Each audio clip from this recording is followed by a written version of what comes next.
balance తీసుకొచ్చిన ఈరోజు నేను primary agriculture cooperative credit society ఒక సంస్థ తీసుకొచ్చిన దీంట్లో సుమారు ఈ యొక్క సొసైటీలో 632 మంది రైతులు మరి దాంట్లో లక్షల రూపాయల మరి రుణం తీసుకున్నటువంటి రైతులు ఉన్నారు దీంట్లో 632 మంది సాక్షాత్ లాస్ట్ పేజ్ చూపిస్తున్నా మీకు 632 మెంబర్స్ దీంట్లో వ్యవసాయదారులు లక్షల లోపల రుణం తీసుకొని ఉన్నారు దీంట్లో సుమారు 500 పైచీలకు మంది అందరూ కూడా అర్హులే అంత వైట్ రేషన్ కార్డు ఉన్నారు అంత పేదవారే సుమారు ఇంతమందికి కానీ అంటే 500 పైచీలకు ఉన్నటువంటి యొక్క అర్హత కలిగినటువంటి రైతులకి లక్ష రూపాయల రుణాలు రైతులకి చేసింది ఎంతమందికి ఆ సొసైటీలో అంటే కేవలం 11 మందికి చేసినారు 11 మెంబర్స్ చేసినారు కేవలం 11 మందికి లక్ష లోపల రుణం ఉన్నటువంటి 530 దగ్గర పైచీలకు ఉన్నటువంటి ఒక రైతులకి కేవలము 11 మందికి చేసి ఈరోజు సంబరాలు జరపండి పండుగలు చేసుకోండి మరి ప్రజలపైన రుద్దే ప్రయత్నం చేసేదాన్ని ఏదో ఈరోజు బీఆర్ఎస్ పార్టీ తప్పుపడుతున్నది అంటే మీలో చిత్తశుద్ధి లోపించిందని స్పష్టంగా అర్థమవుతా ఉన్నది కేవలం బోరంపేట అందుకే మీకు చూపిస్తా ఉన్నా క్లియర్గా అదేవిధంగా మా దగ్గర ఉన్నటువంటి దూలపల్లి దాంట్లో సొసైటీలో కూడా కేవలం 50 మందికి చేసి 100 మంది పై చూసుకొస్తే 50 మందికి చేసి ఇంకా 50 మందికి పెట్టుకుని పెట్టేసాం దీనికి సమాధానం లేదు దీనికి మిగతా వారికి ఎప్పుడు చేస్తారే కలెక్టర్ కార్యాలయం ఇప్పుడు అందరూ కూడా రైతులందరూ కూడా బ్యాంకులు కూడా కూర్చుంటున్నారు వెయిట్ చేస్తూ ఉన్నారు మీరు చెప్పినారు మీరు రెడీ పెట్టుకోండి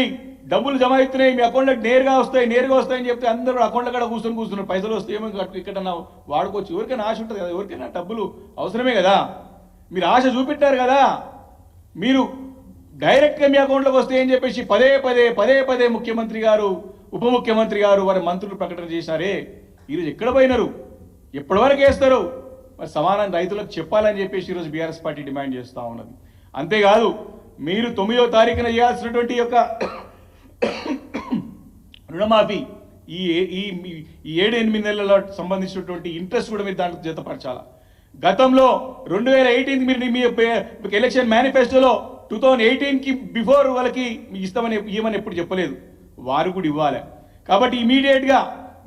మీరు రుణమాఫీ చేశారు రైతులందరూ మీ పైన ఆశ పెట్టుకున్నారు మరి దీనిపైన మాట తప్పకుండా మాట నిలబెట్టుకోవాలని చెప్పేసి ఈరోజు బీఆర్ఎస్ పార్టీ డిమాండ్ చేస్తూ ఉంది కాబట్టి దీనిపైన ప్రజలందరూ వేచి చూస్తూ ఉన్నారు ఆగస్ట్ 15 వరకు మీరు టైం పెట్టారు కాబట్టి లక్ష లోపల రుణమే ఇంతమంది ఎగ్గొట్టే ప్రయత్నం చేస్తారు మిగతా వారికి ఏం చేస్తారని చెప్పేసి ఒక ప్రజల్లో మరి మీ పైన నమ్మకం పోయింది మరి తప్పకుండా దీనిపైన ఇమీడియట్గా మీరు చెప్పి వివరణ ఇచ్చి సమానం చెప్పాల్సినటువంటి అవసరం ఉంది మనవి చేస్తా ఉన్నాను కేవలం కటింగ్లు పెట్టి కాలయాపన చేసి టైంపాస్ చేసి తూతూ మంత్రంగా ఏదో మీద వారికి ఇచ్చేసి వారికి ఏదో ఇచ్చినామని చెప్పేసి కొంతమందికి ఇచ్చేసినామని చెప్పేసి మా హామీని పేరు నిలబెట్టుకున్నామని చెప్పి రాహుల్ గాంధీని తీసుకొని సభ పెట్టడం కాదు